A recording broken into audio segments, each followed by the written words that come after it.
conversatorio lleva por título Las consecuencias de las guerras de independencia y presenta la finalidad de reflexionar sobre las consecuencias políticas, sociales y económicas que acarreó este proceso de independencia en el Perú. Para esta cátedra nos acompaña como mediador el historiador Merlín Chambi y como ponentes los historiadores Cecilia Mena, Rolando Rojas y Carlos Contreras. Le doy el pase a Merlín y bienvenidos.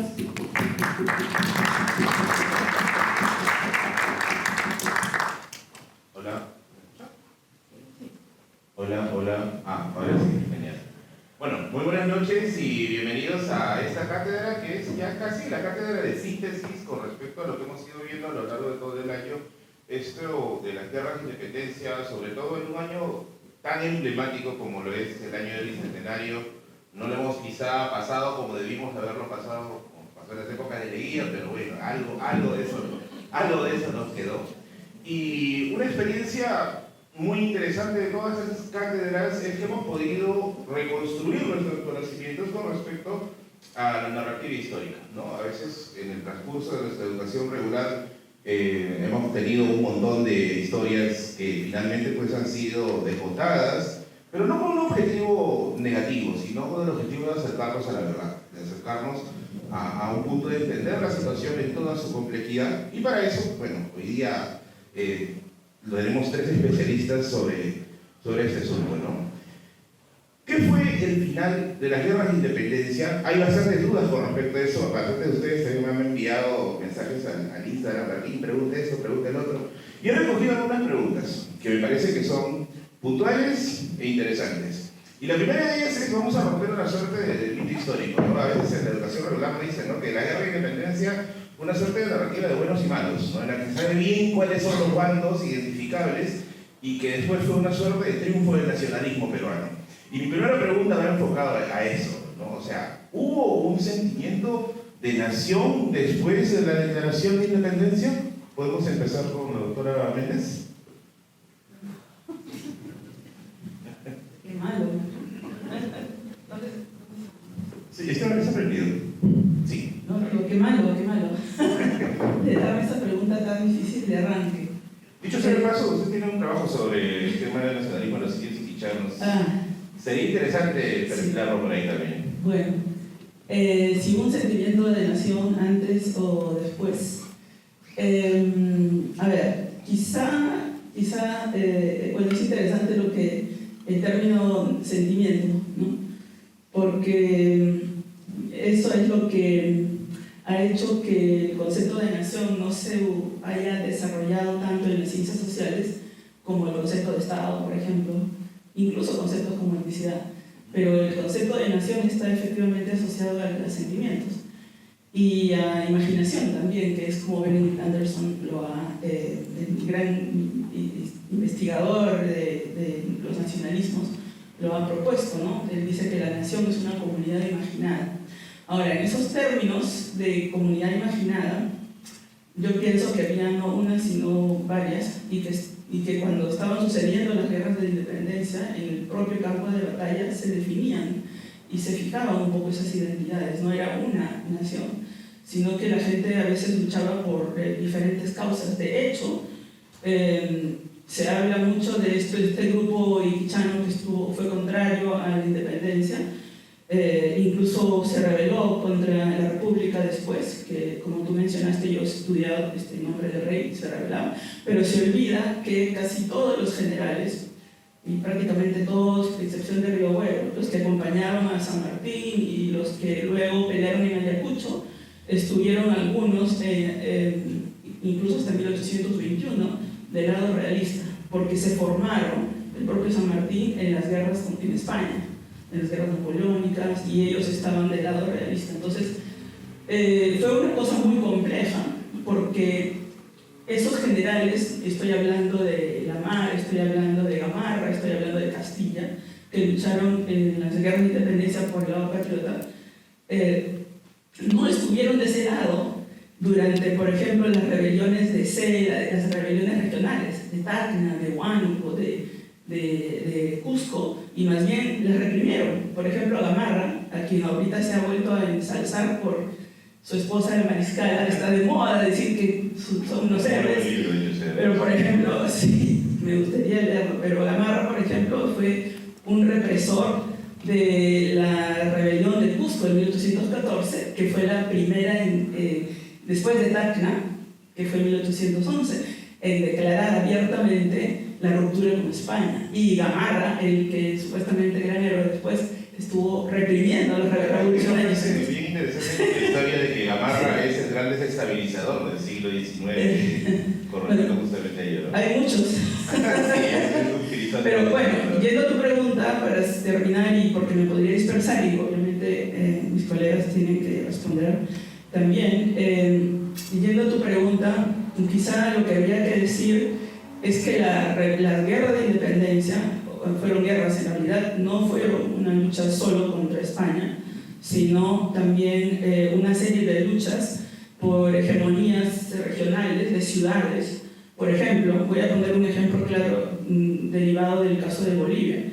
Hay un historiador que se apellida Roca que dice que el nacionalismo boliviano no fue tanto una reacción contra España, sino contra Lima y Buenos Aires, porque los ejércitos venían de Lima, venían para defender a los realistas, y los de Buenos Aires venían defendiendo a los patriotas, y al final lo que se convirtió en Bolivia no importaba nada. En otras palabras, lo que, por ejemplo, Basadre dice que el nacionalismo después de la guerra de independencia, más que contra España, se forja contra los vecinos.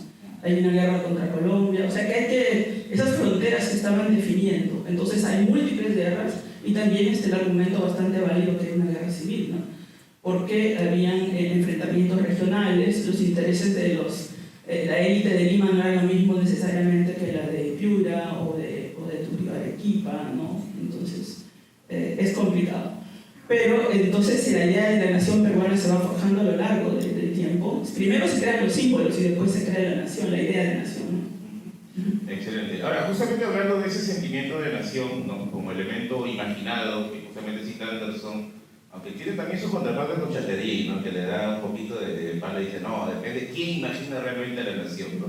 El doctor Orlando Rojas tiene justamente un trabajo sobre ello, de la nación imaginada, que es muy, muy recomendable. ¿Y qué entendemos por nación después de la independencia, doctor Rojas?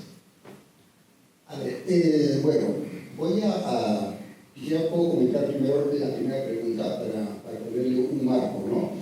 En efecto, uno puede decir que aparece un discurso o un imaginario sobre la nación contrapuesta a España, va en realidad emergiendo en el marco de la crisis del Imperio Español, en el marco de la formación de las juntas de gobierno.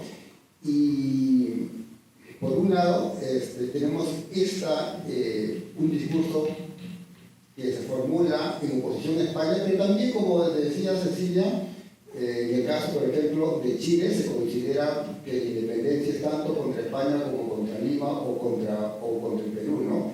Y en ese escenario, nuestro papel es más bien desde el 10 hasta el 20, digamos, que el espacio peruano es el polo contrarrevolucionario de Hispanoamérica, ¿no? Y uno puede decir que el polo revolucionario también es Buenos Aires, ¿no? En el sentido que, paradójicamente, de aquí salen expediciones hacia La Paz, hay una que se organiza en Arequipa que llega casi hasta Tucumán, que está en las puertas de Tucumán, van expediciones a Quito y a Chile, de modo que la forma en la que se imagina la nación es bastante compleja.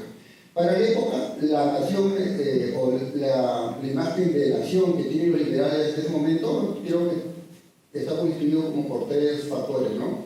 En primer lugar, se imaginan como una nación política, es decir, como una nación en la que los individuos se constituyen como ciudadanos con derechos más o menos igualitarios. En segundo lugar, se imaginan como una nación unificada cultural y lingüísticamente, ¿no? O sea, los liberales de la época no desarrollan un discurso indigenista o andinista, no les interesa reivindicar lo andino en ese momento, esto ya viene de épocas posteriores. Y en tercer lugar, existe existe dentro del discurso nacionalista liberal, existe la idea de que la prosperidad económica, o sea, el desarrollo del comercio, la ruptura con España va a permitir que la plata se quede aquí, que arregle la economía, y que entonces las relaciones y los vínculos entre los individuos también sean vínculos materiales, ¿no? Por un lado tendríamos vínculos imaginarios o educativos, culturales, y el florecimiento de una economía mercantil nos debería llevar más bien a construir vínculos materiales, vínculos de otro tipo. Lo dejo aquí porque creo que estoy extendido. Ahora, bueno, lo que vamos entendiendo aquí es que hay varias formas de conseguir la independencia, no necesariamente como una pelea de bandos definidos. ¿Qué más podríamos entender por estos conceptos de nación a inicios de la independencia, doctor? Gracias, Marlene. Bueno, aparte de ser una comunidad imaginada, como Benedict Anderson postuló, que Cecilia recordó, la nación también se entiende como una geografía también imaginada y también reconocida, y podríamos decir un paisaje, ¿no? Un territorio. Y en ese sentido es que José Agustín de la Puente, un historiador que fue mi profesor en la Universidad Católica, postuló ya a mediados del siglo pasado una idea que me parece interesante, que él llamó la idea de Perú, la idea de ser una entidad distinta a España, distinta a otras partes del Imperio Español en América, ¿no? A México, a Chile. Era un paisaje propio, tenía rasgos distintivos también en lo cultural, y vio en la generación del Mercurio peruano la plasmación de esa idea característica, peculiar del Perú. Entonces me parece una idea interesante, y quizás uno de los pocos rasgos que podríamos mencionar como de un proto-nacionalismo previo a la independencia, el reconocimiento de la peculiaridad del Perú, de la diferencia de su geografía, obviamente su historia, su gente. Pero es cierto lo que han dicho tanto Cecilia como Orlando, de que el nacionalismo peruano se va a ir formando, sobre todo después de la independencia, en parte como respuesta a las guerras contra los vecinos, que mencionó también Cecilia como un postulado de Jorge Basadre. Y yo añadiría ahí también es importante el aporte de los intelectuales, de la reconstrucción histórica, de la literatura. Es decir, hay una serie de elementos más allá de los símbolos nacionales, ¿no? Que la bandera, el himno, que van construyendo una gastronomía, una literatura, cosas que evocan la peruanidad. Es como que si dijéramos, a ver, ¿cuáles son los factores que representan la peruanidad? Y claro, hoy en día pues podríamos mencionar desde paisajes hasta platos, bailes, ciertos personajes, ciertas costumbres, formas de hablar. Y todo esto lo va construyendo mucho la reconstrucción pues, de los historiadores. Entonces, por ejemplo, la asociación de lo peruano con lo inca, con lo indígena, con el tahuantinsuyo, con el quechua, va a ser algo interesante. Por otro lado, es cierto que a los peruanos nos era un poco más complicado imaginar la nación, porque lo decía Rolando, ¿no? Lima era como una submetrópoli, o el virreinato peruano era como una submetrópoli, y en ese sentido su identidad territorial era menos clara que en otros casos. El Alto Perú, por ejemplo, lo que hoy es Bolivia, era parte del Perú, era otro Perú, ¿dónde acababa el Perú? Igual por el norte, ¿no? Guayaquil, o la Amazonía, el desierto de Atacama, en fin, como que los límites del Perú eran complicados de ser definidos, y es algo que se ha ido construyendo guerras mediante posteriormente. Ok, siguiendo un poco en línea con eso,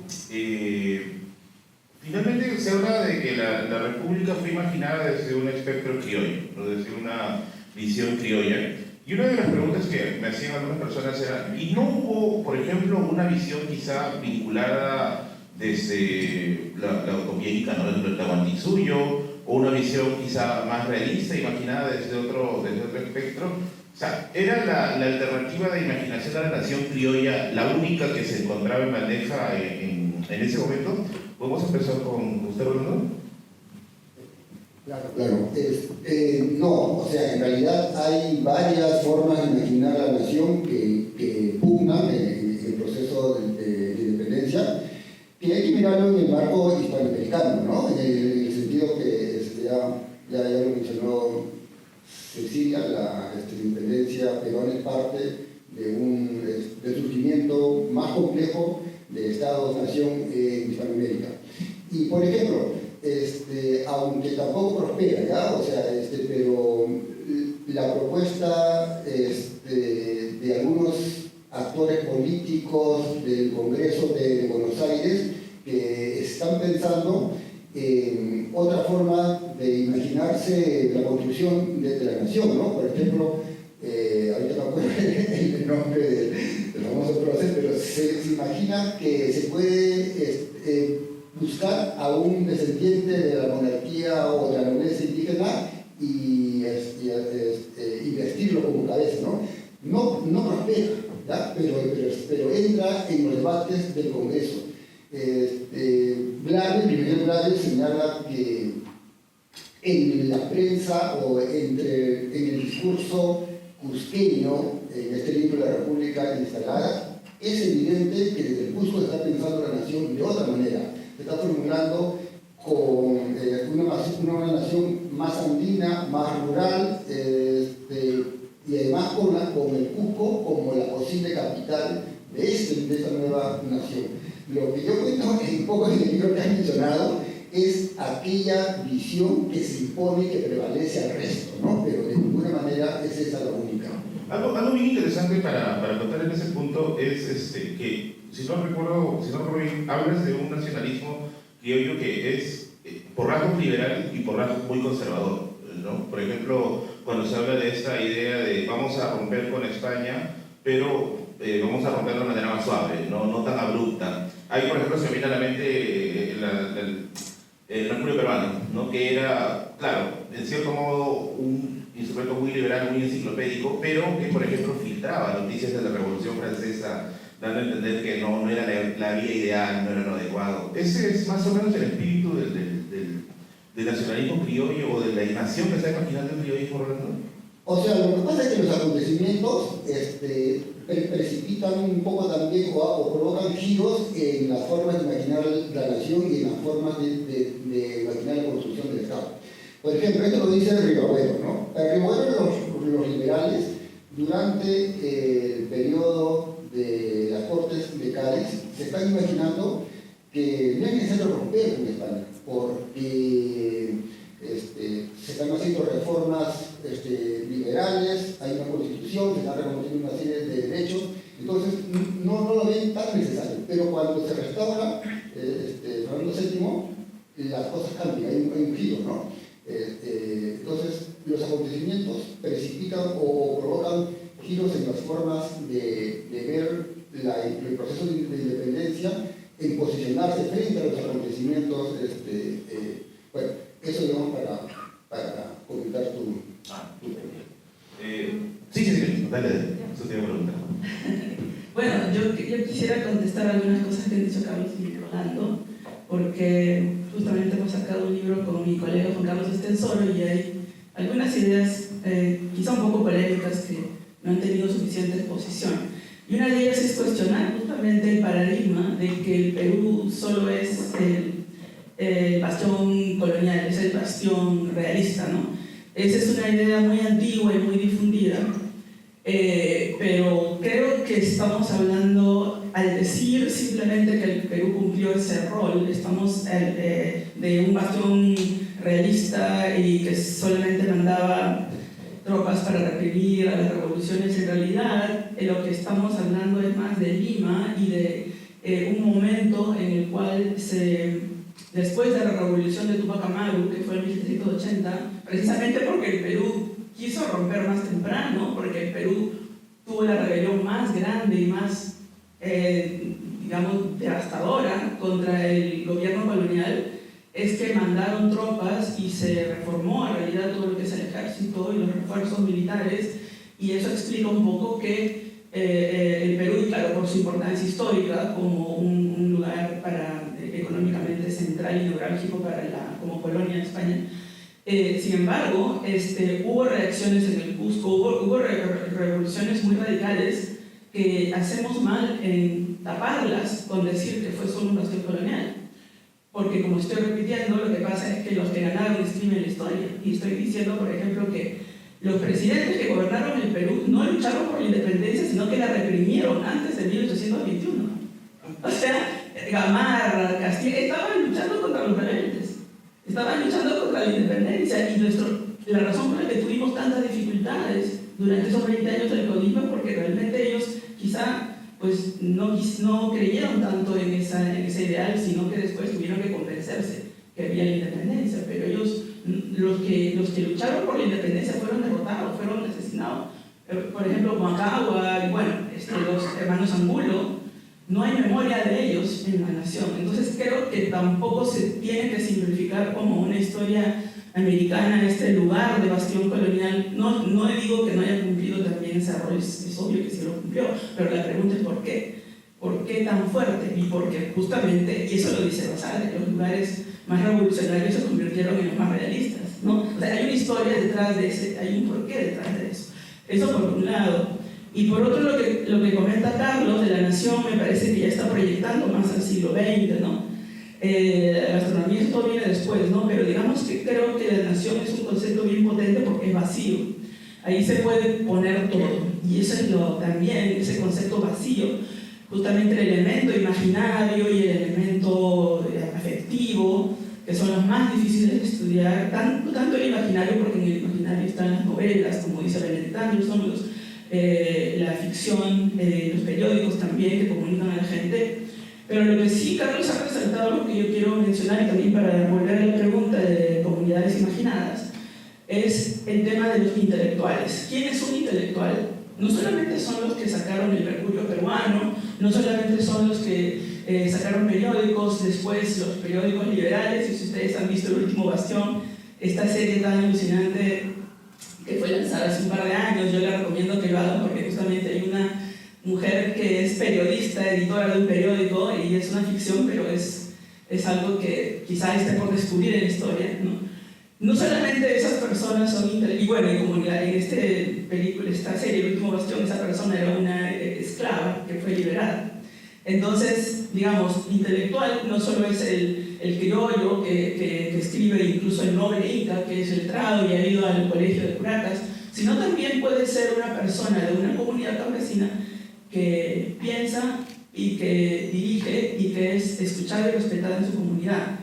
De repente no sabe ni siquiera leer y escribir, pero hay otras maneras de comunicar. Hay antropólogos que estudian, por ejemplo, la herencia de los quipus, y estas personas que piensan, que dirigen, que organizan y que lideran, son también intelectuales. En ese sentido, quiero referirme, hablando de comunidades imaginadas, a un artículo muy bueno del historiador Mark Turner, que se llaman Las comunidades inimaginadas del Perú. Inimaginadas porque los criollos, al imaginar el Perú, tempranamente no consideraron que los llamados indios, que San Martín rebautizó como peruanos, y luego eso pues no ocurrió, se hicieron llamándose indios, o más bien indígenas, como Bolívar los rebautizó como indígenas a los indios, porque el término indio evocaba mucho la realidad colonial. Entonces Bolívar, como no pegó lo de peruanos, empezó a usar el término indígena. El término indígena es profundamente republicano, no se usa en la colonia, ¿no?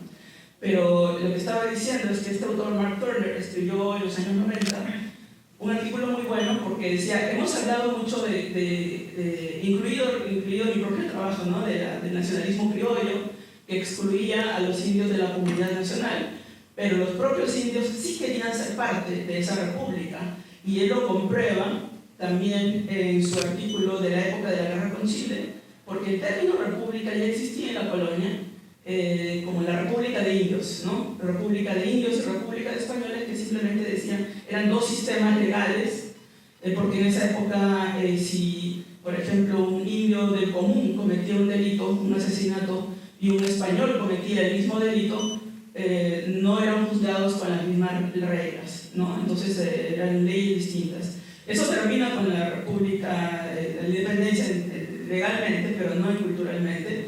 Entonces lo que decía Turner es que ese concepto de república también traía, de república de indios, se usó hasta bastantes décadas después de la independencia, y se mezcló ese concepto colonial de república que implicaba leyes, tributación, obligaciones de trabajo para la República de Indios, que era la organización indígena en comunidades, se mezcló con la república que se crea después de la independencia, y ellos decían que ellos eran republicanos, ¿no? Los indios decían en Ancash, porque él hace un estudio localizado en Ancash, entonces por eso dice, mientras la república cada vez los marginaba conforme pasaba el siglo, ellos reclamaban ser republicanos y peruanos, los indígenas de Ancash. Entonces, ellos leían documentos coloniales, por eso digo, no eran intelectuales solamente los educados en la ilustración, sino cualquier persona que se educaba para servir a su comunidad, incluso si de repente no sabía leer y escribir, por ahí también va la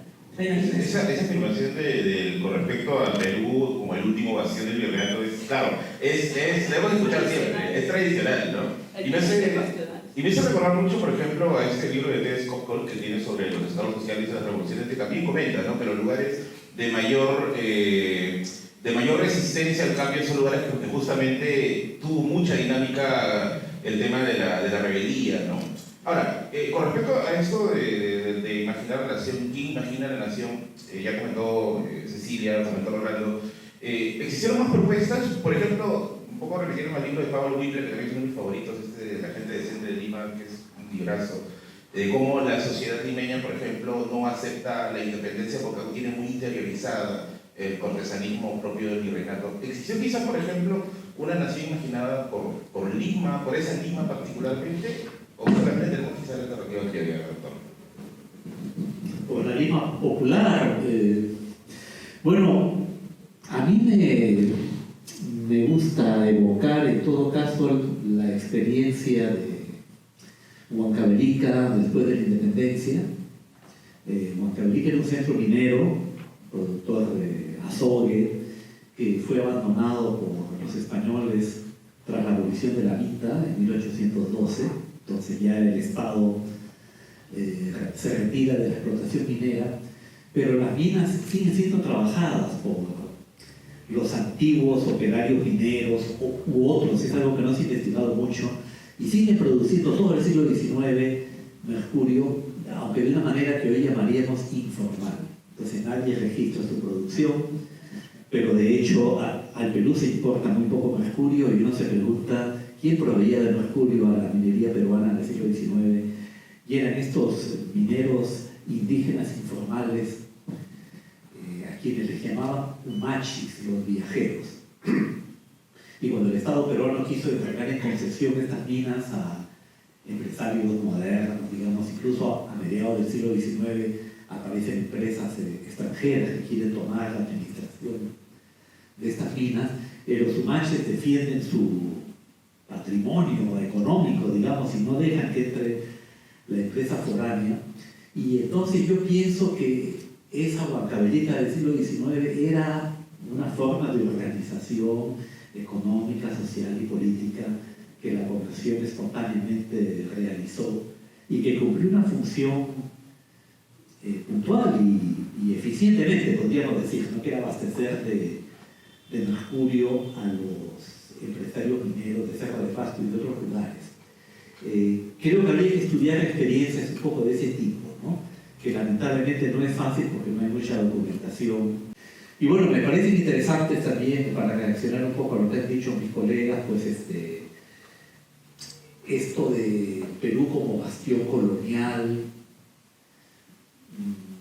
Me parece bien, claro, cuestionarlo y ver que el Perú tenía opiniones muy divididas, ¿no? Quizás más que bastión colonial podríamos decir que era el país de las contradicciones, de la opinión.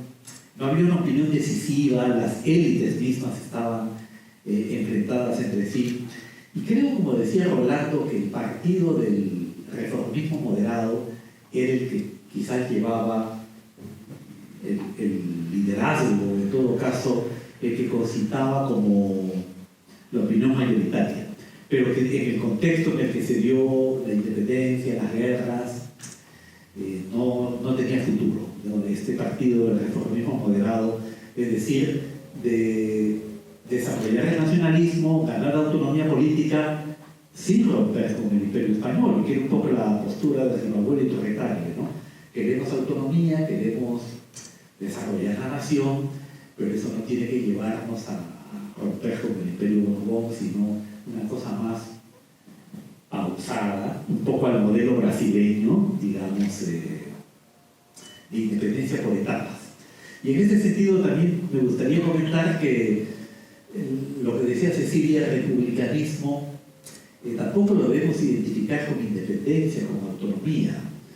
El republicanismo alude pues a una forma de organización política, pero que no es la única que puede tener una nación independiente.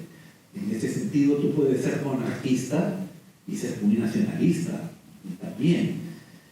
Y habría que investigar entonces quizás también esa beta no republicana y que imaginaba otra forma de organización política, bueno, que tiene que ver también, por ejemplo, con el federalismo y otras formas más descentralizadas de organización política, ¿no? Justamente había, en la cátedra pasada, una pregunta que se había hecho era con respecto a que había un proyecto federalista que fue postergado justamente por la llegada de Bolívar, ¿no? Porque se tenía miedo de que Bolívar pueda tomar el control de los puntos del norte, ¿no? Pero, a ver, para no salirnos del guión mucho, antes de pasar la voz Rolando, la experiencia de la independencia fuera de Lima. Justamente, claro, la crítica al centralismo es legítima, es válida, y a veces nosotros nuestra visión de la independencia y de las consecuencias es muy limeña, ¿no? ¿Cómo se vio la independencia en regiones, por ejemplo? ¿De qué forma se asume? Rolando, ¿querías comentar? Si yo, bueno, voy a hacer una precisión, ¿no? A ver, yo he utilizado la expresión de polo conservador en el sentido que es un factor que complejiza la construcción o el proceso de imaginar la nación, ¿no? Que cuando Cecilia nos plantea el bastión español, ¿no? Es otra cosa, es otro debate, o sea, si fue un bastión o no es otra cosa en realidad. Y me parece interesante que Cecilia reivindique la visión de la Revolución del Sexentenario, ¿no? O sea, que le ponga el peso a las expresiones independentistas locales y regionales, con lo cual yo también estoy de acuerdo, pero yo no he querido referirme al Perú como un bastión español. Y que allí es un pueblo conservador en el sentido que juega, que esto complejiza, o sea, en ese marco, ¿no? Que complejiza la imaginación de la nación, ¿no? O sea, ese debate en realidad, a ver, en mi libro lo que sostengo es algo, bueno, pensé que estaba claro, pero lo que sostengo es que los criollos limeños peruanos, ellos evalúan que debido a que en Lima esté el ejército realista concentrado más fuerte, que efectivamente después de Tupac Amaru hay un traslado de soldados, de tropas veteranas al gobierno peruano, y entonces fortalecen la posición militar. Entonces la evaluación que ellos hacen es que no podían organizar un movimiento revolucionario independentista porque iban a fracasar. Y su ejemplo era Humacao, ¿no? Lo habían intentado hacer allá. Entonces, la lección que les trae es que hay que debilitar al gobierno desde dentro, al gobierno virreinal. Y lo que entonces recurren primero a conspiraciones, a organizar más bien lo que podemos decir, no recuerdo los términos de la época, pero lo que se puede decir como que la conquista de mentes y corazones por la libertad, ¿no? Y cuando se produce, por ejemplo, la defección del batallón Numancia, ¿cómo es reivindicado esto por los criollos limeños? Lo han reivindicado como una obra de ellos. O sea, primero que San Martín y luego Bolívar llegan a pedido de los criollos, ¿no? Es decir, desde la posición de los criollos peruanos, la estrategia para la independencia no era una guerra abierta, eso es inviable, eso no tenía ningún sentido. Había que buscar la colaboración de fuerzas extranjeras y había que hacer un trabajo, digamos, de adoctrinamiento, de espionaje, de desmilitarismo interno, ¿no? Eso es, ¿qué quiere decir eso? Que ellos mismos no se perciben como un bastión español o realista, ¿no? Eso creo que ya ni siquiera deberíamos abordarlo como debate. Ok, Cecilia, creo que quiere comentar sobre el asunto y también un poco enfocarlo en el tema de la experiencia de la independencia fuera de Lima, ¿no? Sí. ¿Cómo se siente? Claro. Dale. Bueno, para ir más al grano, creo que para contestar la pregunta de la independencia fuera de Lima hay que retomar la idea, o más bien ser conscientes de la materialidad de la guerra, ¿no? Cuando se habla de la independencia nos olvidamos lo duro que fue para toda la gente hacer ese esfuerzo de la guerra, porque fue un hecho violento. Y se estudian las glorias, se estudian los triunfos, pero no todo el esfuerzo material que hubo alrededor. Entonces, primero que todo, Lima fue solo el punto de llegada. Lima, la ciudad, era la meta, ¿no es cierto? Porque estaba el poder central español. Pero la independencia en realidad empieza fuera de Lima, ¿no? A Lima se llega, y por eso es que San Martín llega, ya por ejemplo llega a Lima. Pero el Perú, las luchas, y hay que entender también algo que solemos perder de vista, pero hay que insistir en que los bordes del Perú no estaban, todavía Carlos mencionaba eso de los bordes, ¿no? La identidad geográfica no estaba bien clara, no estaba muy definida, está bien un virreinato, ¿no? Pero para empezar los mapas, todo eso no es tan claro como está ahora en las fronteras. Entonces qué cosa el Perú también era dónde terminaba, dónde empezaba, incluso en los documentos, ¿no? Dónde está esa patria, esa república, dónde termina, dónde acaba. Entonces, volviendo a la materialidad de la guerra, entonces para que un ejército que venía tanto de Chile, con San Martín, Argentina, Chile y luego con Bolívar de Colombia, y unidos a los grupos que existían en el Perú y formaron parte de los ejércitos en las guerras de independencia, para que pudieran tener éxito, necesitaban conexiones locales, necesitaban hablar y negociar con hacendados, con comunidades campesinas, que eran los que proveían las necesidades materiales sin las cuales no existía la guerra: el forraje de los caballos, el agua, quienes les decían pasa por esta quebrada y no pases por esta, quienes decían los lugares donde iban a encontrar más comida, que era ganado, reses, ¿no? Entonces toda la materialidad de la guerra hace que cuando uno se imagina en esos términos la guerra, es imposible no pensar en el territorio rural. La sierra, el mundo rural fue el centro de las guerras de la independencia. Las ciudades eran solo, digamos, puntos de llegada. Claro, se suele pensar mucho en las ciudades por la influencia que tenemos de la historiografía, digamos, que viene de Argentina, etcétera, porque efectivamente, o incluso los hechos más destacados en la memoria oficial de Colombia, de Argentina, de Colombia, de Bolivia, son los hechos que ocurren en las ciudades, ¿no? Las rebeliones contra las audiencias de los cabildos ocurren en las ciudades.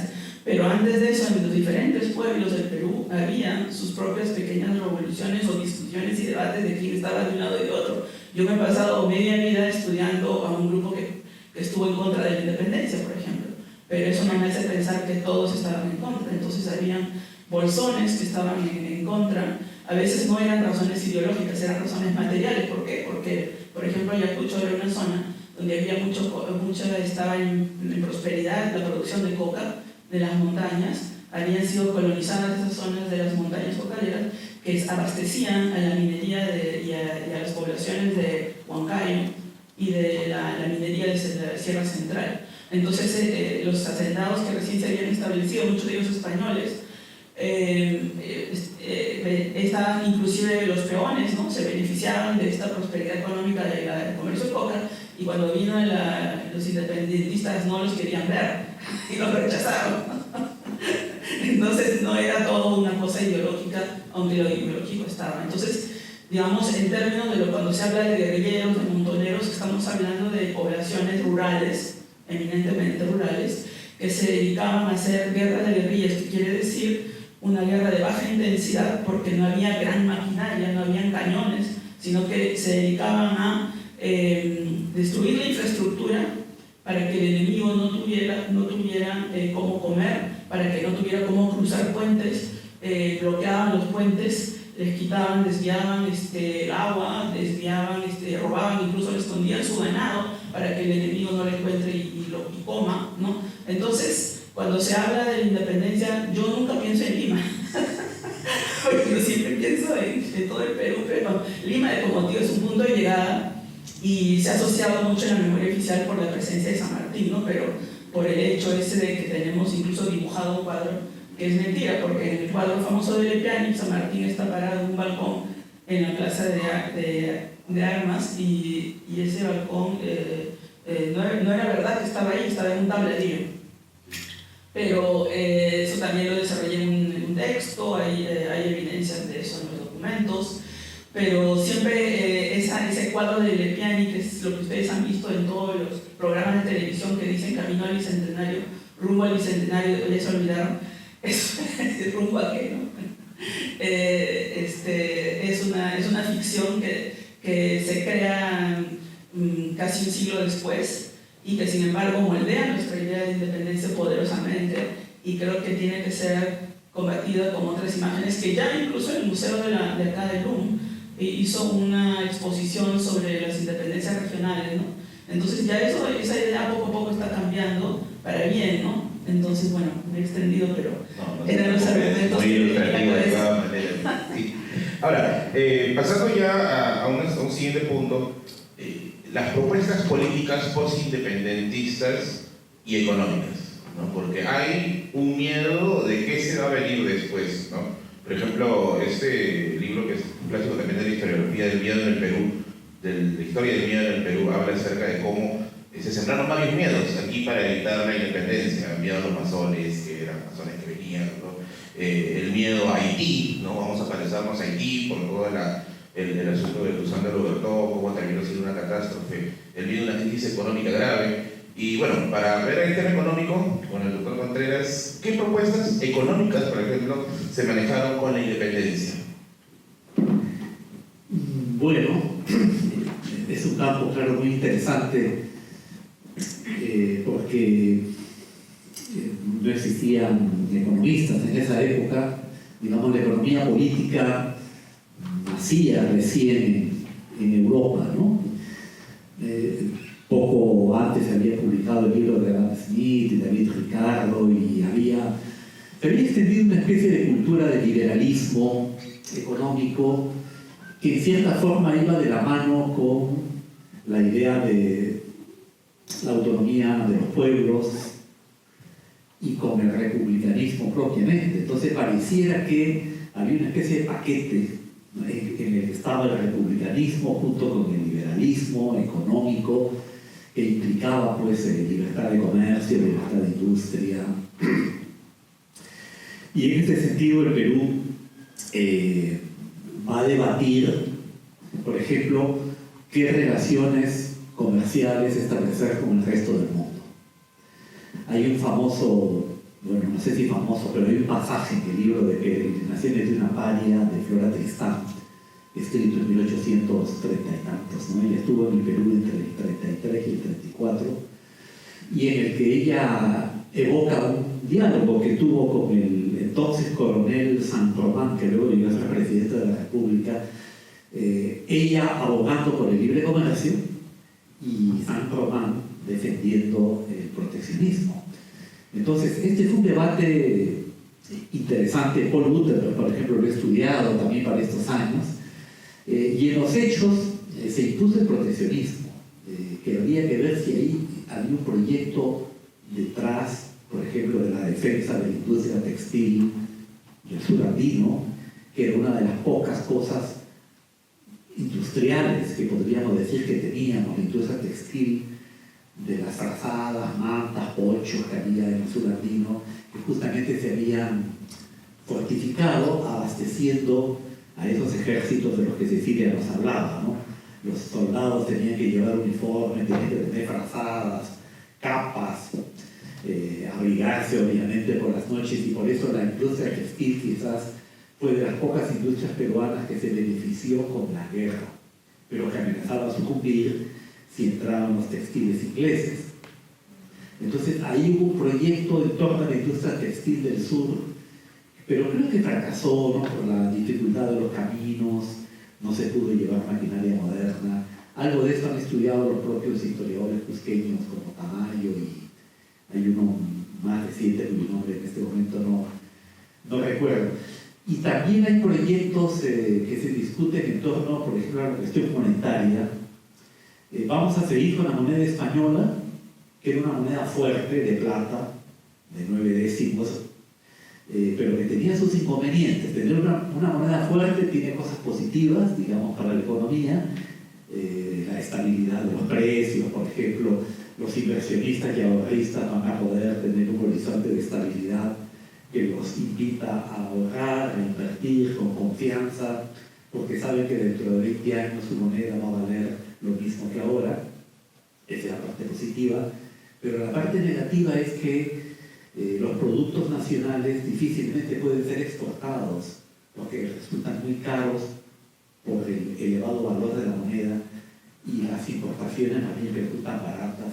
Entonces, para la industrialización de la economía, parece que lo mejor es una moneda débil, un poco paradójicamente. Así que este es un tema de debate. Además, la moneda fuerte en el Perú acarreó el problema siempre de su salida. Crónicamente la moneda salía del Perú, se la llevaban a otras partes de Europa donde la plata y el oro eran mejor estimados. Y por eso es que el Perú, un poquito de agua, el Perú adopta finalmente el partido de la moneda débil con la moneda feble. Le echaron la culpa a los bolivianos que nos la inventaron, ¿no? Pero en verdad, el propio Perú producía moneda feble. Las casas de moneda fuera de Lima, sobre todo Arequipa, Cusco, Cerro de Pasco, producían moneda con menor contenido de plata, que es la moneda feble. ¿Fue esto una buena decisión? Bueno, es una de las preguntas, ¿no?, que podríamos hacernos. Igual la política de comercio exterior sí fue una buena decisión.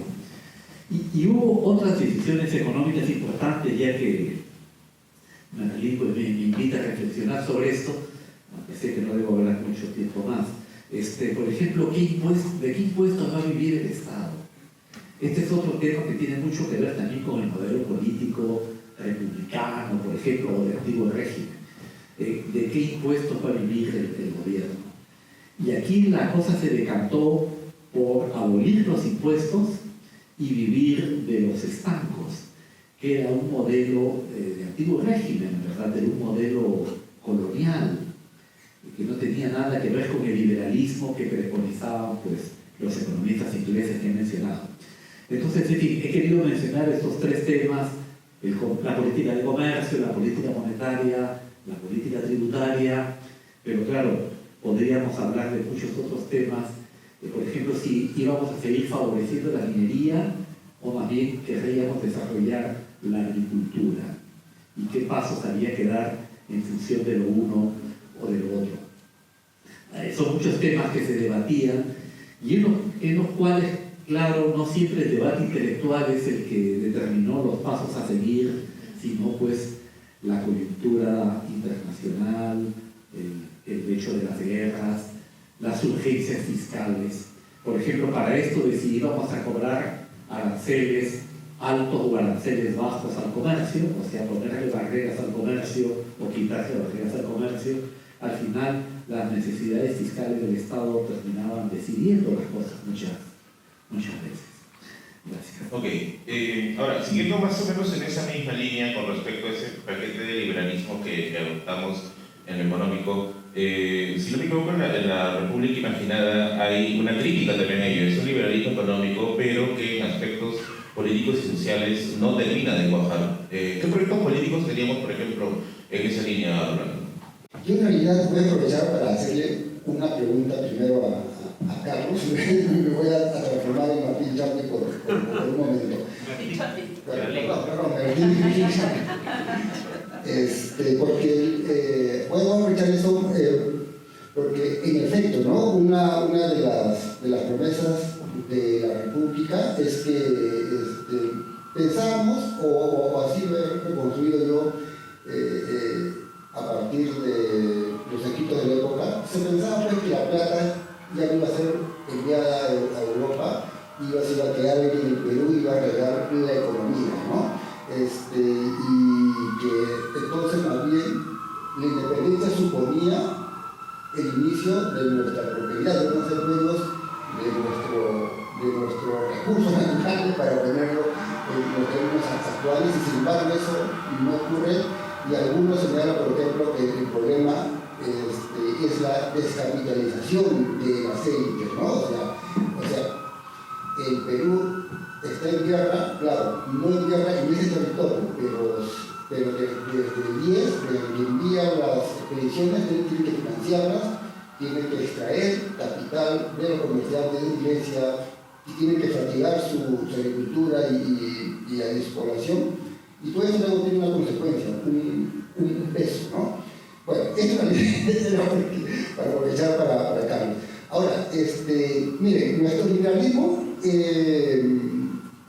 temprano, o sea, lo que yo voy a hacer breve aquí porque ya me tomó un poco de tiempo conversando con Carlos, ¿no?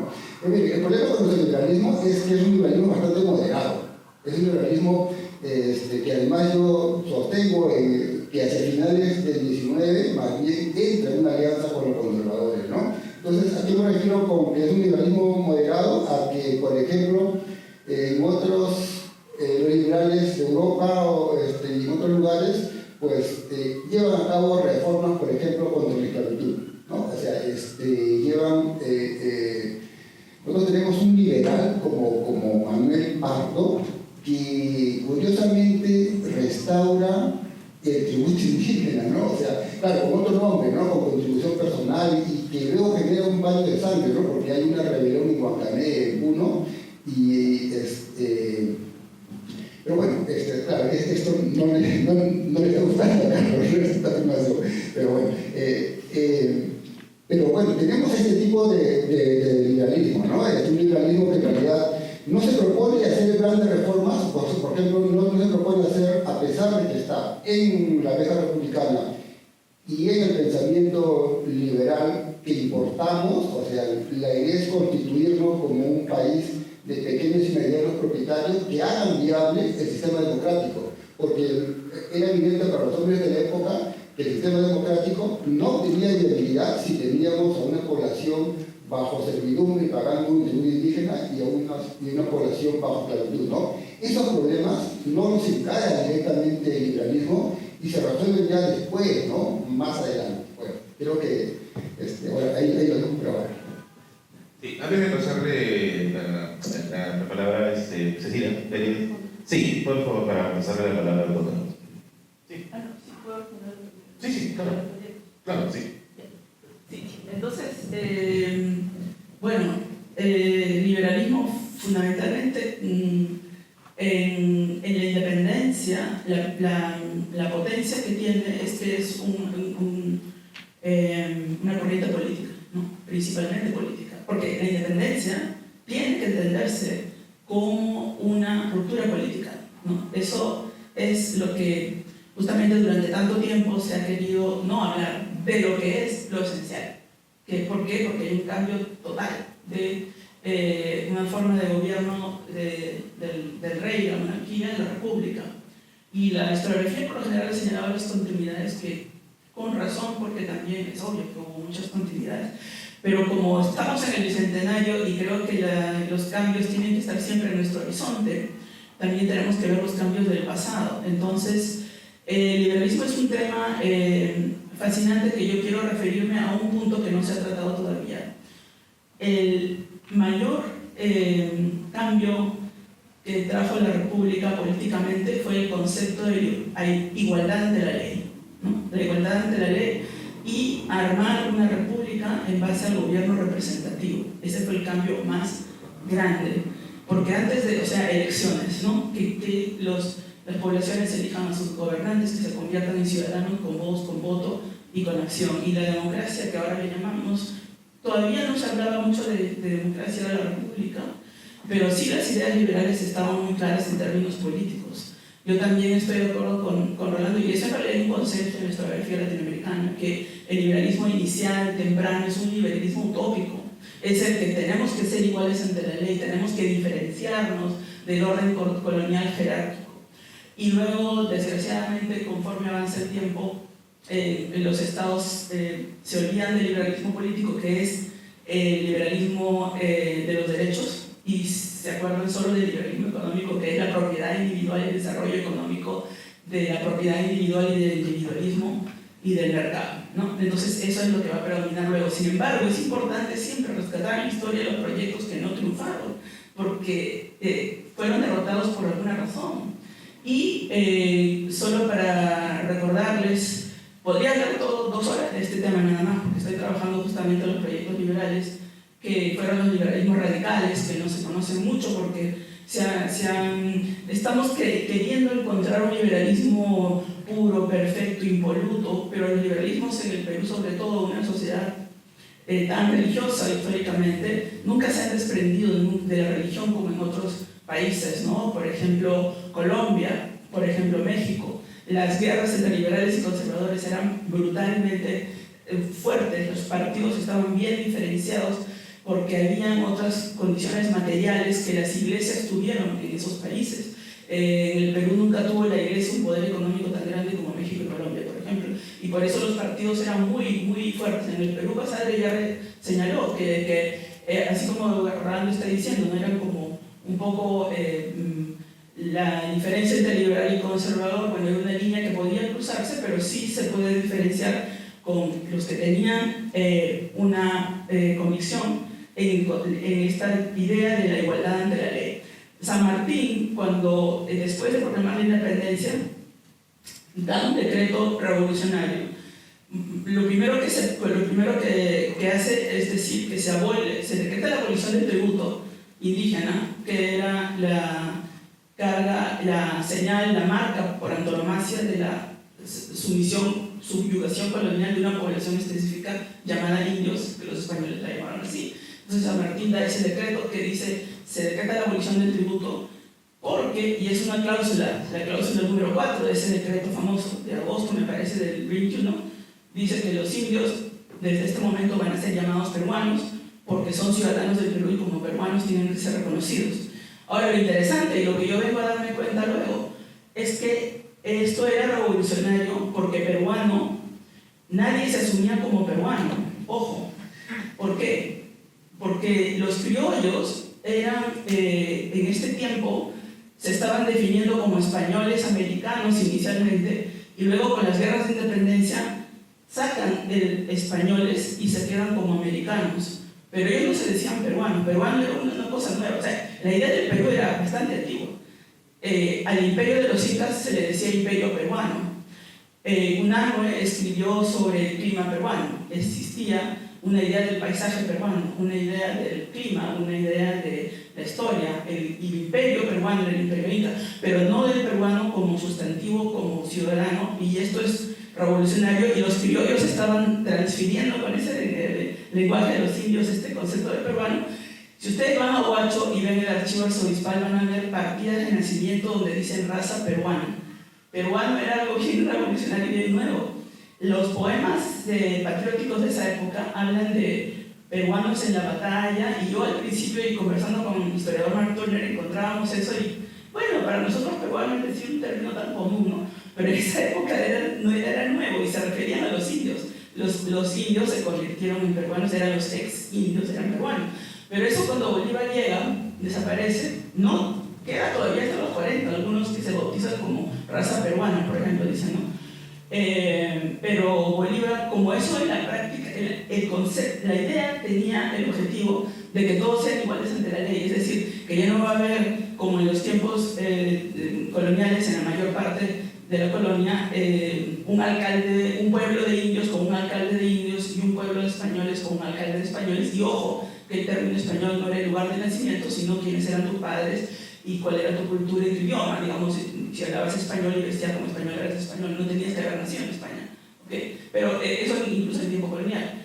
Pero eso con la República termina porque las legislaciones separadas se unen para crear la legislación republicana. Ya no había una legislación de españoles y otra de indios, ¿no?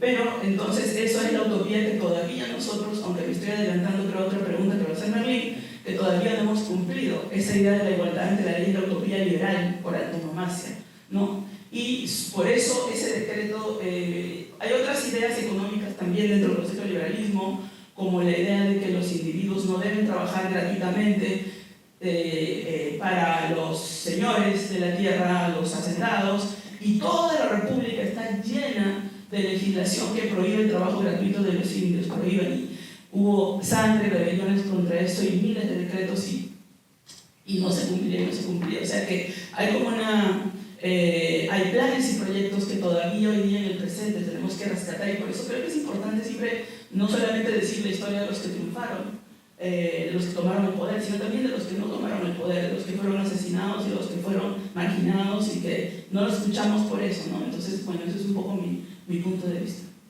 Ok, antes de que el doctor Contreras pueda responder la consulta de Rolando, para ya ir cerrando la mesa porque el tiempo también nos queda muy corto. La independencia hoy en día, a 200 años, ha cuajado porque lo que hoy se siente es una suerte de pesimismo, ¿no? Hay quienes dicen, no, mejor volver a las épocas del virreinato, que es un discurso que se está poniendo muy de moda por alguna razón. No, hay otros que dicen, no, debimos ser un proyecto federal, debimos haber sido el proyecto sanmartiniano, ¿no? Con un rey europeo. ¿Hemos cuajado la independencia finalmente como tal? Doctor Contreras, te paso ya las palabras finales del evento. Bueno, a ver, para responder tu pregunta, el término cuajado creo que es culinario, ¿no? Entonces me estaba preguntando qué cosa es cuando algo cuaja, es cuando se solidifica, no entiendo, ¿no? Y gana consistencia. Bueno, yo diría, me gusta ver el vaso medio lleno, ¿no? Y diría que sí, en el sentido de que ninguna de las repúblicas sudamericanas o latinoamericanas que emergieron de la independencia tenía garantizado el futuro, y varios países desaparecieron, por ejemplo la Federación Centroamericana, ¿no? La Gran Colombia, otro país que desapareció y se fraccionó en 3 países que son Ecuador, Colombia y Venezuela, y pudo haberle pasado al Perú, de hecho. Hubo momentos críticos, por ejemplo, con la guerra del Salitre, y en ese sentido yo diría que el Perú haya mantenido su integridad territorial con algunas pérdidas, ¿no? Como la de Arica, Tarapacá, por ejemplo, la Amazonía también podríamos discutir, pero el hecho de que haya mantenido cierta integridad territorial creo que es un logro. En un contexto además económico difícil, el hecho, por ejemplo, de estar situados frente al Pacífico en vez de frente al Atlántico era una enorme diferencia, como la noche al día, más o menos, ¿no? Porque el Pacífico tenía muy pocas posibilidades comerciales. Y yo mismo les pregunto a ustedes, ¿qué país latinoamericano que solo tiene costa al Pacífico podríamos decir que económicamente fue exitoso? Y casi no se encuentra ninguno, ¿no? Pero tiene su, digamos, es el que tiene menos, tiene cierta salida al Atlántico, ¿no? Porque el que está al final. Pero luego tienes Honduras, tienes Ecuador, tienes Bolivia. Los otros países como Colombia tienen doble costa, ¿no? México tiene doble costa, Panamá, por supuesto. Entonces era mucho más complicada la vida comercial para este lado. Y en ese sentido, claro, las cosas cambiaron cuando se colonizó California y Japón y la China se abrieron al comercio, lo cual ha ocurrido más en el siglo XX, y esto ha llevado a que la República pues vaya cuajando quizás más en el siglo XX que en el XIX, que fue un siglo medio perdido, para no llamarle a la deriva como mi maestro Heraclio Bonilla. Pero quiero aludir a tu pregunta, no sé si me entendí bien, Rolando. Tu pregunta era si el proyecto era ya no exportar metales preciosos, sino otros productos en su reemplazo. No, sino que se supone que, se supone que como la plata se quedaba en el Perú, debido de haber regado la economía, ¿no? Es decir, ¿y qué cosa pasó? O sea, o la plata no fue la misma que antes. Bueno, con la plata se siguió exportando y justamente cuando los peruanos veían la exportación de la plata tenían un sentimiento como ambiguo, no de orgullo, no como ahora podríamos decir se está exportando las paltas o los mangos, ¿no? Sino de dolor, porque era como que se nos iba la riqueza. Era como que al ver salir el oro y la plata era pues para llorar, porque era entonces riqueza que perdíamos.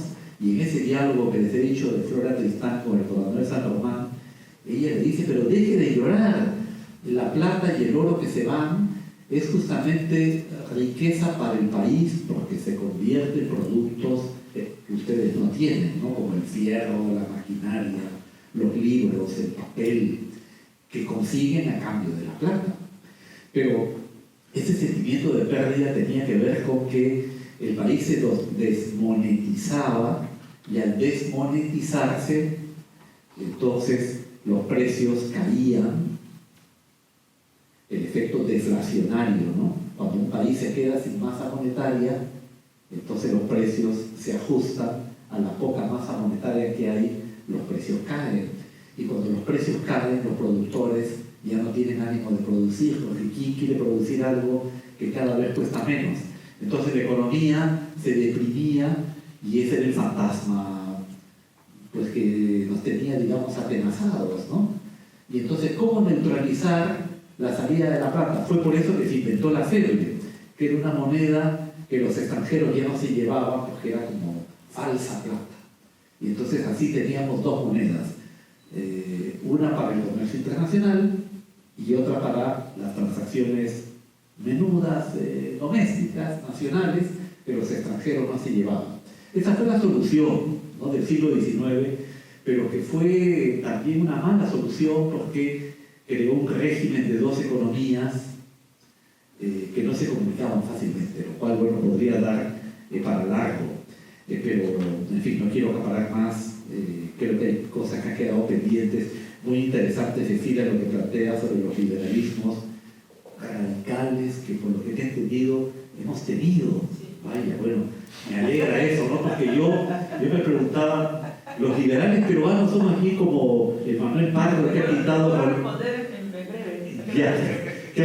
Rolando, ¿no? Como falsos liberales, o que a la hora de la verdad flaquean, ¿no? Con Pardo y el Salitre es un ejemplo clamoroso. Bueno, depende para qué cosas, pues, claro, cuando abogaba por los ferrocarriles, y sobre todo por algo que yo sí rescato mucho a Pardo, es porque los peruanos vivamos de los impuestos y no de los estancos. Y en ese sentido también podríamos discutir la idea del tributo indígena, ¿no? Pero, en fin, espero tener ocasión. Claro, Cecilia, de paso, 200 años después, ¿lo logramos o no lo logramos? Hay una discusión sobre Pardo, justamente, ¿no? Paqueo sí lo plantea como un estadista, Bonilla lo plantea del otro extremo. Yo no voy a hablar de esas historias. Sí, imagínate. Cecilia, adelante. No, me refiero a que nosotros no podemos proyectar un ideal de liberal impoluto radical que no existe en ninguna parte del mundo, aunque obviamente, porque el Perú es un caso particular, como decía yo, por estas concepciones religiosas que tenemos. Me refería yo en concreto a Juan Bustamante. Se puede argumentar tranquilamente en mi contra. Yo digo que él es un liberal radical, y los fundadores de la Sociedad Amiga del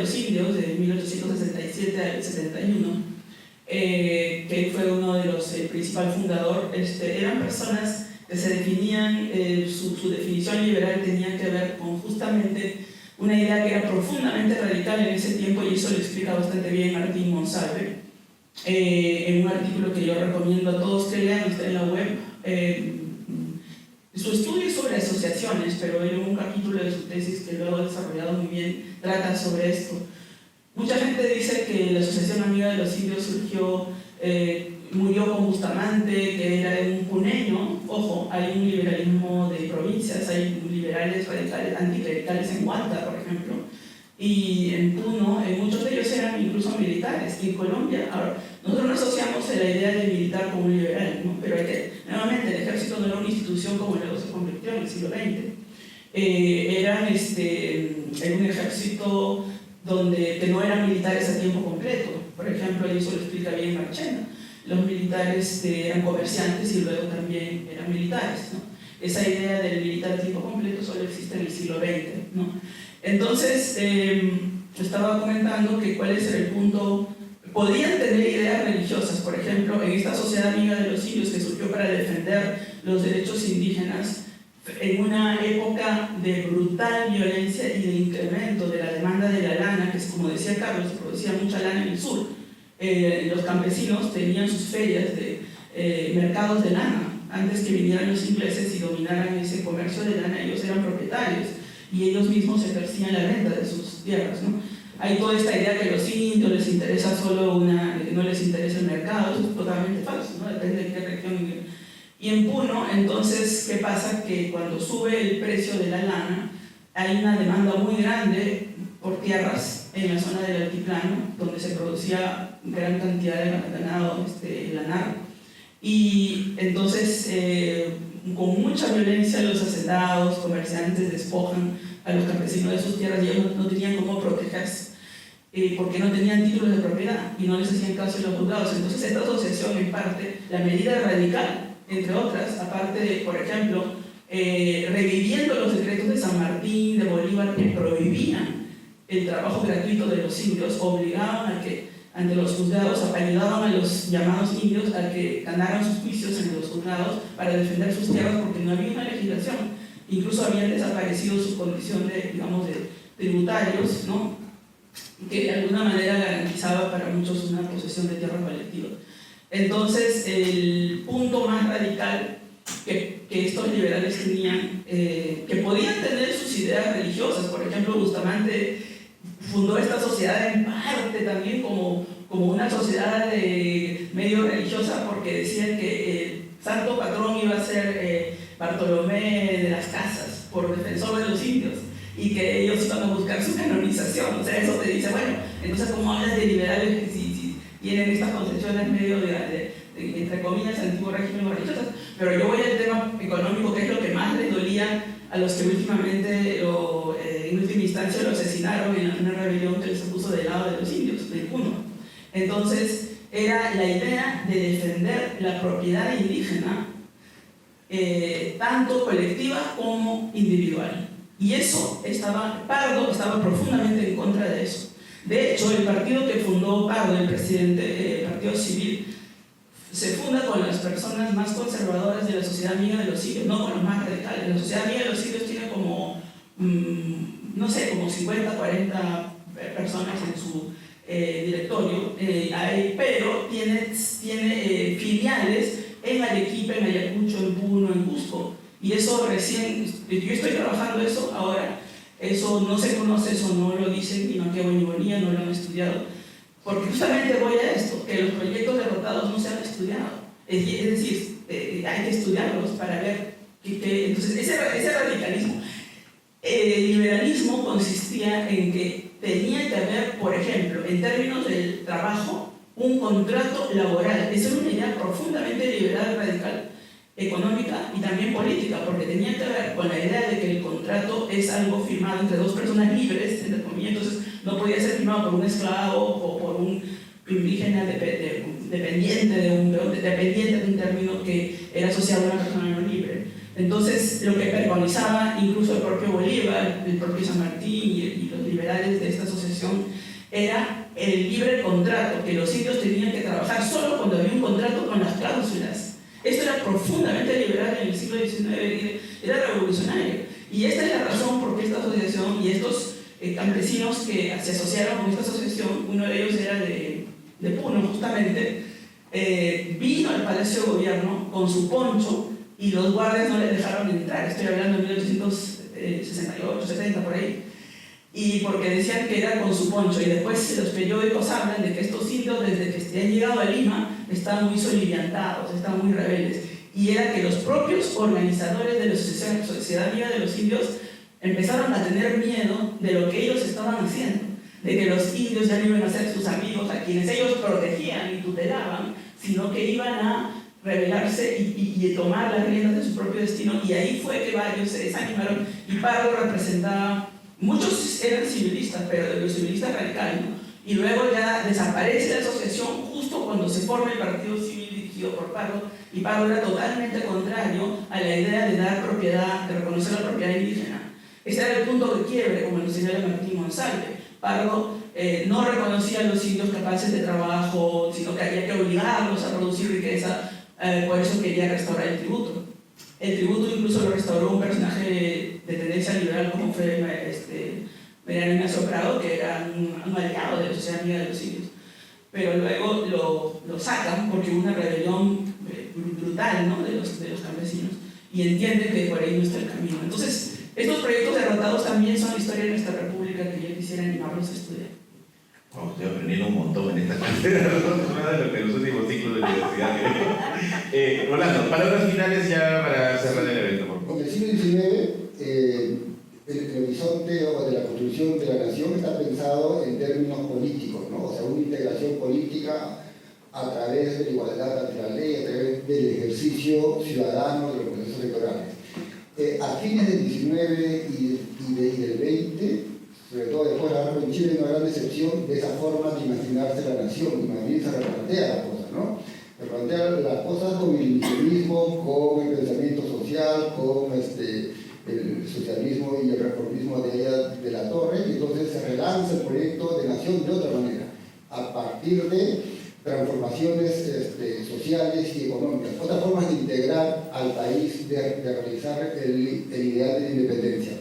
Y algo se logra a través de eso, ¿no? Creo que Silencio López señala que hay olas democratizadoras del siglo XX, y se refiere a eso, por ejemplo, no solamente con la reforma que hace Velasco, sino por la propia iniciativa de la población. O sea, las migraciones marcan y conectan al país, o sea, integran, tienen un efecto integrador, ¿no? La construcción de carreteras, los movimientos campesinos tienen un efecto cohesionador de la sociedad, porque empujan a que el Estado atienda a la población, a que desarrolle una serie de políticas concretas. Sin embargo, paradójicamente yo creo que más bien llegamos al bicentenario en un periodo muy particular, porque más bien hay una suerte de, si se quiere, de retroceso de esos procesos integradores, ¿no? Esos procesos integradores más bien se han abandonado, y más o menos prima la idea de que el mercado por sí mismo puede integrar, mientras que en el siglo XX era claro, la lección que yo entiendo del siglo XX es que el eje de los procesos de integración están particularmente parte de construir un Estado nacional entre comillas, ¿no? Ahí cierro porque ya sé que estamos con el tema. Bueno, esta cátedra ha sido de verdad muy, muy ilustrativa. Creo que hemos aprendido bastante, y un aplauso para los tres ponentes con sus presentaciones. Gracias. En verdad, no quería despedir la cátedra sin todos, a pesar de que se ha extendido el tiempo, dos preguntitas podrían ser, pero que sean concisas, y también a los ponentes pedir si es que las respuestas que sean concisas, por favor. ¿Alguien se anima a preguntar? Tenemos tiempo para dos preguntitas.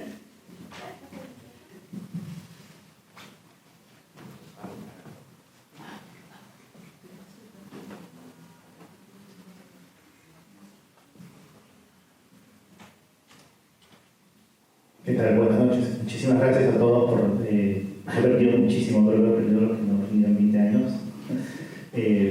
Una pregunta que tiene que ver más, y no sé si se ha estudiado, y siempre me he preguntado, ¿cuál era la visión que se tenía, o sea, con esa mirada de España, por ejemplo, ¿habría peruanidad o españolidad?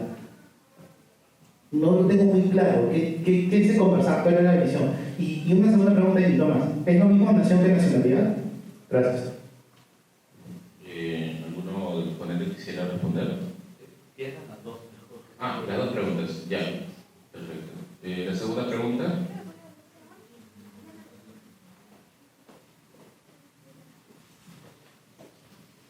Ah, está bien, sí. Sí. Ya, buenas noches. Mi pregunta era, si de acuerdo a lo expuesto aquí, no existía un concepto de una nación unificada en el proceso de independencia, ya, o sea, ¿en qué momento es en el que ya se podría decir que somos una nación unificada? ¿En qué momento? Y si es que en realidad ya somos una nación unificada, porque poniéndome en el contexto de la independencia con el Perú de ahora, veo una Lima separada del norte, veo una Lima separada del sur, de la Sierra Sur, y también veo clase política separada, ¿no? Con ideas radicales opuestas. Podríamos decir, o eres realista o eres patriota, contextualizándolo. Pero se cambian de bando, ¿no? Siguiendo intereses, ¿no? Uno, como en ese tiempo, en la independencia, suele cambiarse de bando si es que te conviene. Y lo veo ahora. Por eso es mi pregunta. ¿Ya tenemos una nación unificada? O si ya la teníamos, ¿cuándo será? Gracias. Ok, una breve respuesta por parte de cada uno para cerrar el evento. Doctor. Bueno, le temo que no entendí muy bien la primera persona que preguntó esta diferencia entre nación o nacionalidad.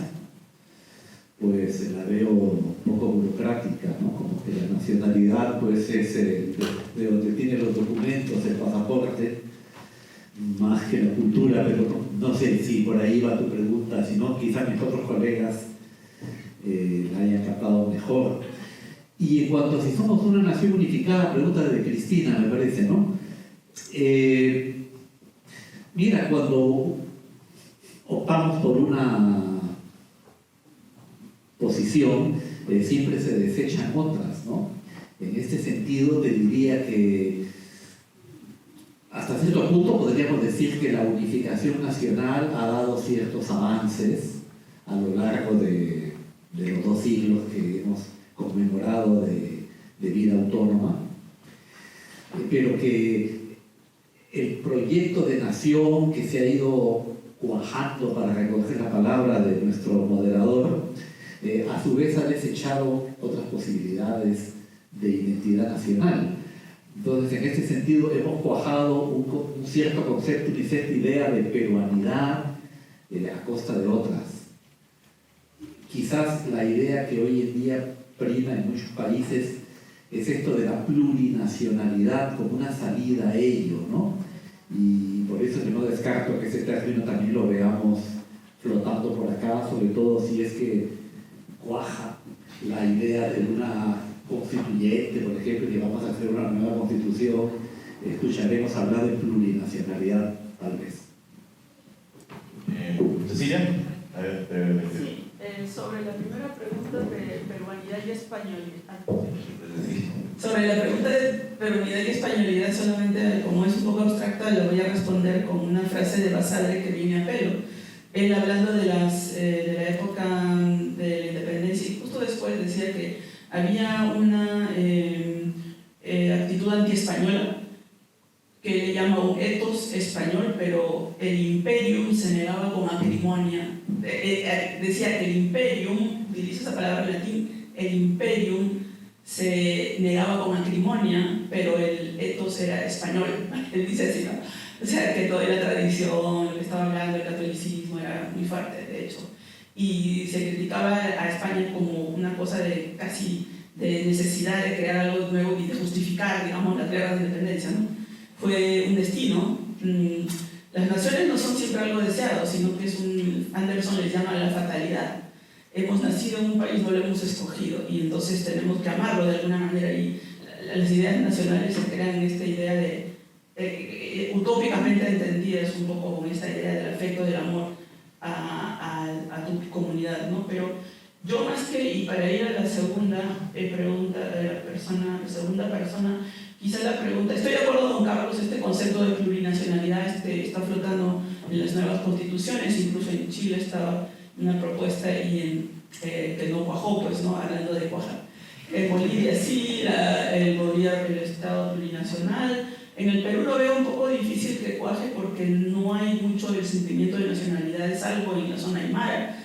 Podría cuajar en algo de la Amazonía, justamente las regiones que se han sentido más marginadas por el Estado central, y esto es otra cosa que hay que conversar, Estado con nación. Y creo que más que unificada, yo diría si somos una nación punto o una nación integrada, ¿no? Integrada porque yo, no sé, como yo decía al comienzo, o sea, primero tenemos nuestros símbolos, tenemos una bandera, tenemos un escudo, y todo eso cambia de significado de acuerdo a un poco lo que te enseñan en el colegio, con lo que tú te identificas, con la historia que te identificas, ¿no es cierto? Con qué personajes, con qué hechos, con qué procesos, y sin embargo eso no puede entenderse al margen del Estado y lo que recibes del Estado o lo que el Estado te hace. Por ejemplo, en sociedades un poco más integradas se siente la nación a través de los beneficios que da el Estado, por ejemplo, educación gratuita, por ejemplo, servicios públicos. En nuestro país, desde el transporte hasta los servicios públicos, bueno, se privatizaron y fuimos de Guatemala o de peor, quizá, pero no se considera que, como Rolando decía, la idea del siglo XX de Estado y Nación es que el individuo está por su cuenta y el Estado no es responsable de tu bienestar. Esa idea tenemos que rescatarla.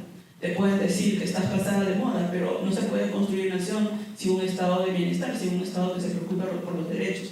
En ese sentido estamos muy lejos de tener una nación integrada, ¿no? Pero yo creo que a eso debemos apuntar, rescatando de alguna manera las buenas propuestas que sí existieron antes, ¿no? En nuestra historia. Rolando, para acabar brevemente. Para cuajar la idea de presión. Yo me voy a poner un plan positivo, ¿ya? Es decir, para mí los tristes de aquí, ¿no? Es decir, mira, o sea, creo que en el siglo XX hemos experimentado procesos de cohesión y de integración. O sea, el Estado de la República Aristocrática es radicalmente distinto al Estado de Velasco, por ejemplo. Hay procesos de integración, tanto desde arriba como desde abajo, ¿no? Lo que nos decía Gregori y Silencio López, los procesos de integración. De alguna manera nos ha obligado, por ejemplo, a conectarnos, a interactuar entre nosotros. Lo que creo que, porque tampoco podemos ser totalmente positivos, es que no acabamos de reconocernos como individuos iguales, como peruanos. Creo que ese proceso, creo que los cambios que se experimentan en el siglo XX nos obligan a interactuar más o menos fluidamente. O sea, los peruanos ya no estamos separados entre una población criolla urbana y una población andina rural. Eso ya creo que se ha descuajado, pero falta todavía, creo, esta cosa que es más lenta, ¿no? La capacidad para reconocernos, para que ese proceso o esos factores de integración se eleven al imaginario, la construcción de un imaginario igualitario, pero creo que de alguna manera tal vez este evento pone un granito de arena en ese sentido, ¿no? Gracias, Merlin. Genial. Bueno, hemos aprendido un montón y ahora sí pasamos a las palabras finales con Nadira. Muchas gracias. Gracias. En verdad, Hola, ya. Agradecer a los ponentes, en verdad, tan importantes reflexiones con relación a las consecuencias de las guerras de independencia. Y ya para no extender más el tiempo, el sorteo de los libros que siempre hacemos de las cátedras es el último del sorteo de la cátedra de luz. Así que cada uno de los ponentes agradecería mi ayuda con un papelito de la suerte, por favor.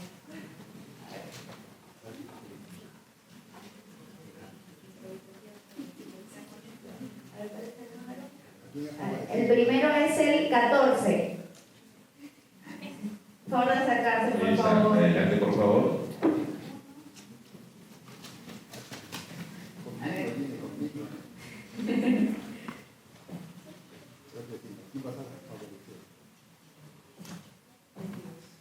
22. Número 22, muy bien. Acá la chica que le pregunta. Le dio suerte. Suerte. El último. Su suerte ha cuajado. 31, 31. El número 31. Muy bien, ahí está. Un aplauso para la ganadora, por favor.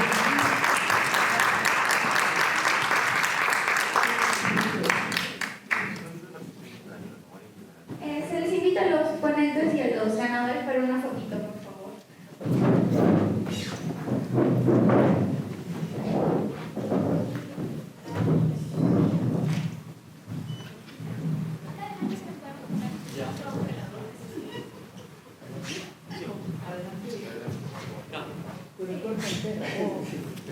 Sin mascarilla.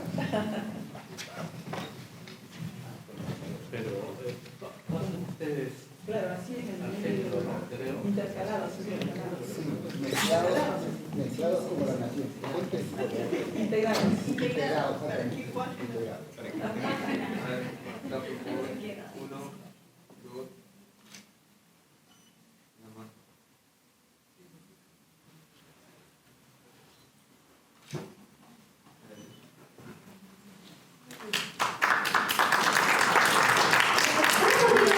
Los ponentes, saludos por favor para nuestra poesía.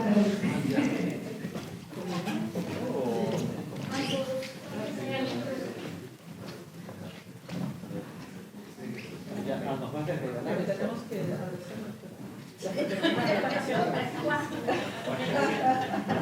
Que cuaje la foto.